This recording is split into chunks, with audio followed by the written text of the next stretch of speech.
ఒకప్పుడు నిశ్శబ్దమైన అరణ్యంలో ఒక చిన్న ఎలుక జీవించేది. ఆ ఎలుక ప్రతి దాని గురించి భయపడేది. పిల్లులు, గుడ్లగూబలు, పాములు, ఇంతే కాక గాలి శబ్దం వినగానే కూడా వణికేది. అది అడవిరాజు అయిన సింహంలా ధైర్యంగా ఉండాలని కోరుకుంది.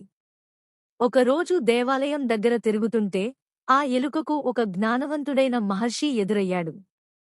ఎలుక భయంతో వణికిపోతున్నదని చూసి మహర్షి అడిగాడు, ఎందుకు ఇంత భయపడుతున్నావు చిన్నవాడా? ఎలుక జవాబిచ్చింది, అందరూ నన్ను వెంబడిస్తున్నారు. నేను సింహంలా బలవంతుడు, భయంలేని వాడిగా మారాలని కోరుకుంటున్నాను. మహర్షి చిరునవ్వు చిందించి తన ఆశీర్వాదంతో ఎలుకను శక్తివంతమైన సింహంగా మార్చేశాడు. ఇప్పుడు ఎలుకకు పదునైన పళ్ళు, బలమైన పంజాలు, ఘోరమైన గర్జన కలిగాయి. ఇంతకుముందు దాని వెంటపడిన జంతువులన్నీ ఇప్పుడు భయంతో తలవంచాయి.